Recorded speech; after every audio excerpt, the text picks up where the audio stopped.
Hi everybody, this is Bits and Bobs episode 37, and I'm starting with holding the camera in my hand because I'm going to work my way across the quilt a little bit and thought this maybe was an easier way to do it than pull the quilt back and forth. So for this week I stitched the Bluebird on a doily down.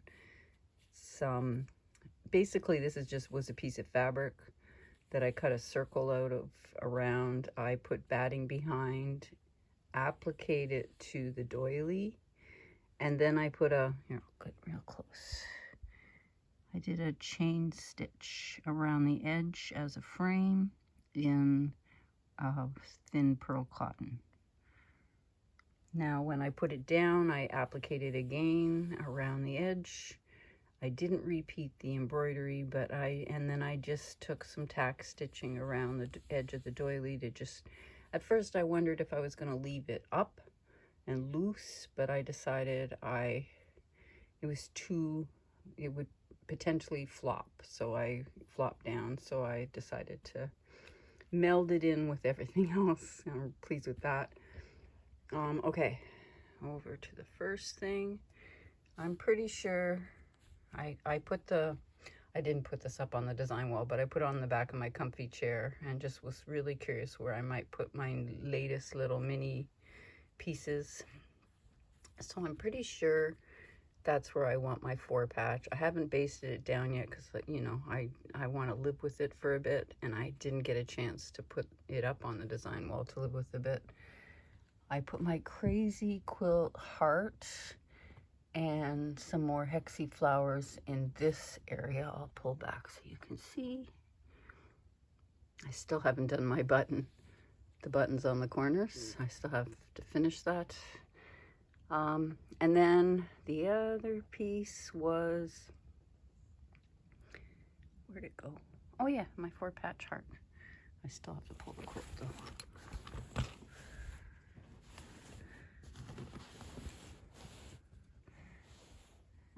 There. Again, I'm not 100% sure, but so far I think I like it there. So that's it for that. Okay, I'm gonna mount the camera and come back. All right, I'm back. Covered buttons. I'm gonna cover covered buttons. The one that I had in my collection since forever was this size. This is a tiny little one, and actually, where's the other one?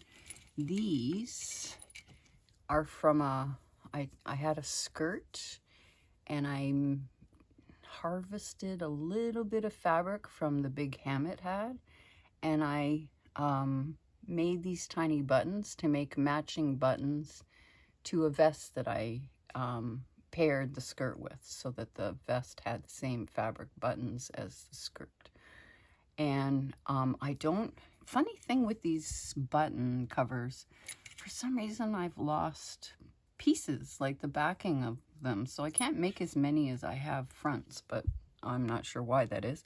And that's the case for these little ones. I was able to take one of the little ones apart and redo it with a new fabric. Where did I put that? Here. I think this one is gonna go in my quilt just for nostalgia. It's the right colors. Not this other one. I'm still trying to take it apart, but I haven't had any luck doing that. So what they usually come with, and I haven't bought any in a very, very long time, but what they come with are these little rubber discs that you use to cover the buttons, and a stopper as well, like in this case it was this kind of stopper, but in the original one that I had, it was this little metal stopper. And they also, now these two here I didn't purchase any of these at the store. These were, I inherited them, and that's what when I went thinking I had full sets of these sizes, the backs were missing, which makes these fronts not usable. but oh well. But when you buy sets like this, they usually say the size, and on the back they give you a template that you can cut out to cut your circle of fabric. So they give you that, and they give you all the instructions, so they're right there. This is a different kind, which I'll talk about in a minute. That was a bit fiddly to make this one, but even it gave the template of the circle. And maybe this did originally, but this is all I got, was this cardboard.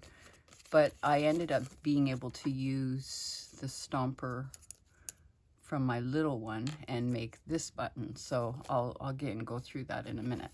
So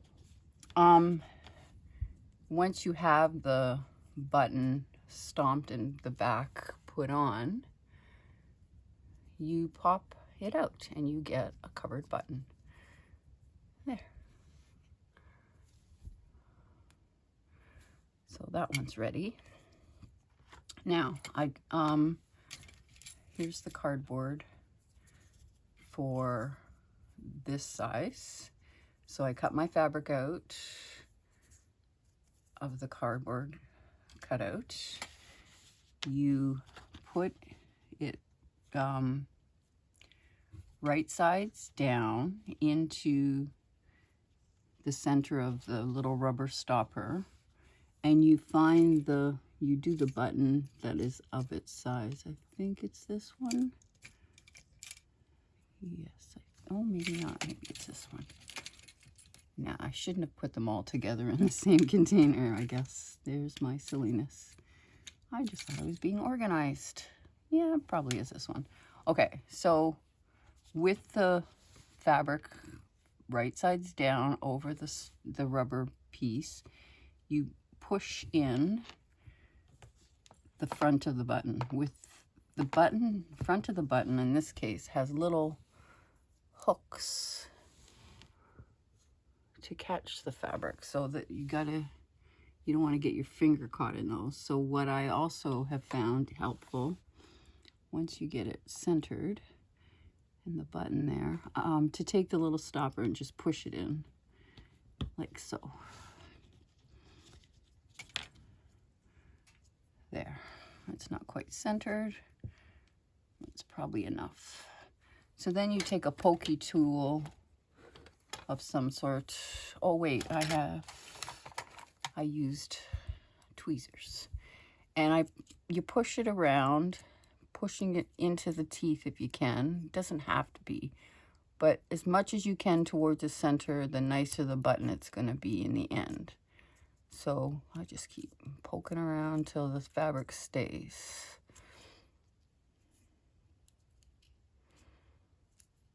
As much as possible, or at least towards the center as much as possible. I think that'll probably do. And then you take the flat cover of the back, which in this case I believe it's this one, and it has a curved side, a concave, and a sort of flatter side. The flat side is the top, or the back, I should, like the part that shows. And you place it over the shank, like so, and make sure that there's no thread sticking out. You want it to be as neat as possible. And then you take your little stopper and you push it down into the center. And give it a good push, like you don't want it to come out again. And then on the other side, you just push the button out and you have a covered button. There's the second covered button. See? So it works for all the different sizes. Here's another one. It's a little larger. Put the fabric in the middle. Put the larger button in the middle.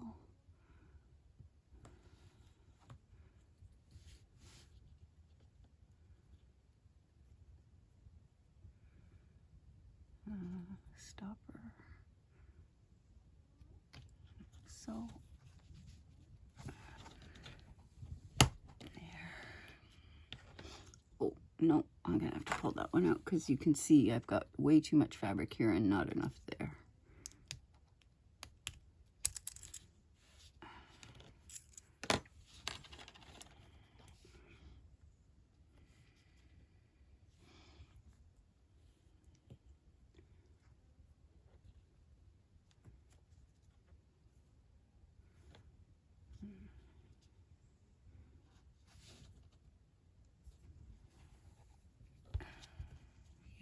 Stopper works better because if you push it with your fingers, you can feel those teeth digging into your fingers, and that's probably not good for your fingers. All right, there we go. It's in. So again, pushing the fabric towards the center into the teeth. If you can get the teeth to hold it, great.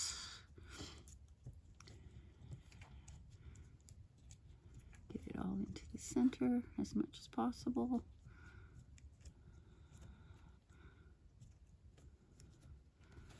Then you get the backing piece that goes with that particular button, and a concave part goes inside and this flatter part goes outside. Put it over the shank like so. Stopper again and push it down. There. You can hear it snapped. Okay, and then you can push the button out and you have a button, a covered button. Now, what I did with these, when picking my fabrics, I picked 4 that were similar colors but different fabrics. And I'm going to put them down as a cluster, and I decided to do different sizes as well. So that's what the plan is for that. This one, I'm going to make that mid-size one there. Now, yes, this one, I don't even know if they sell this kind anymore, but it was definitely odd. So the idea is that you take it off the card because they've already got the split there, and you leave it as is. I didn't realize that when I first started doing it. And you cut your fabric out and you lie the button on the fabric the same with the wrong side up. But what you have to do in this case, is you have to poke. Here, I'll take this out of here just to show you. You have to carefully, they say with a safety pin, poke the fabrics in between and onto those teeth. See those teeth? Sorry. And then once you've got it all in, you put your button down, and they say to take a spool of thread and push it down with a spool of thread.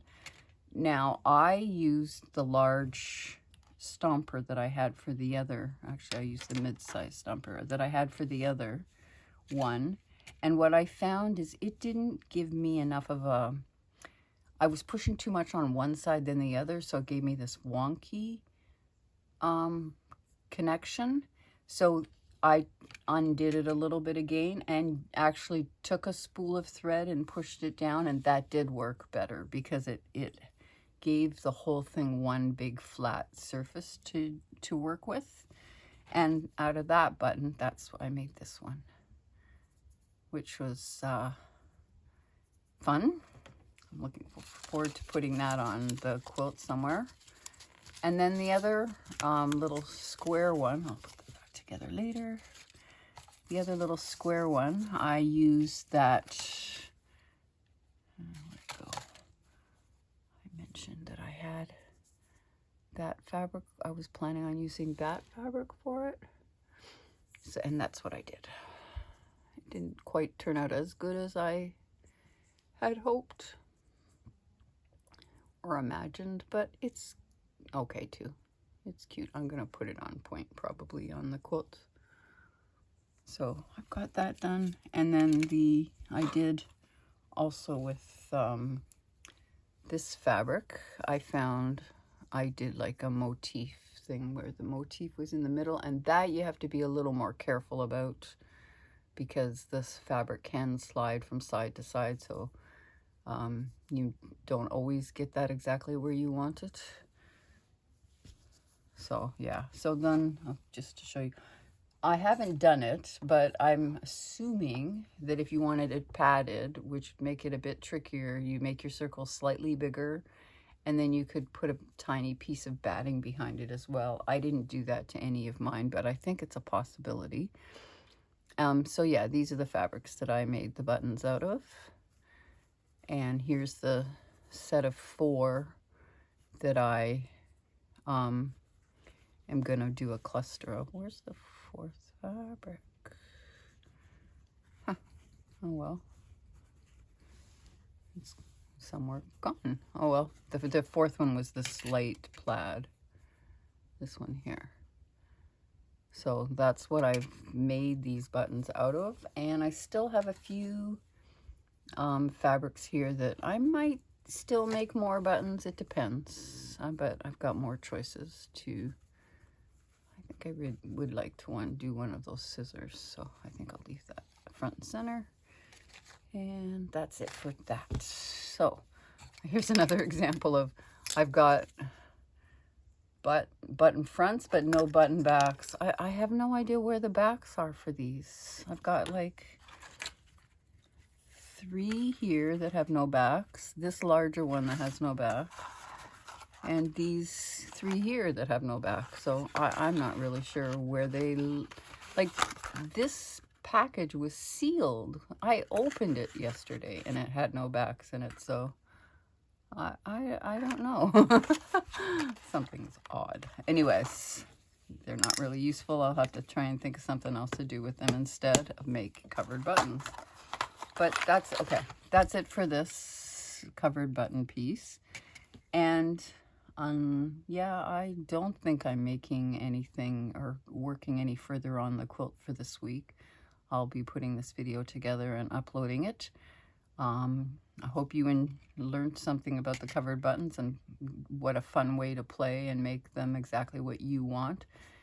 A reminder, I mentioned this 2 videos ago and I included a link. There is a link to one of my older videos from a year ago where I used regular shank coat buttons and made them into covered buttons. So there's that as well as an option. And yeah, what a nice fun way to embellish your work. All right, thumbs up if you like the video. Comment if you have any questions or anything. That's always one of my favorite things. And I will make more progress for next week. See you then, and happy stitching.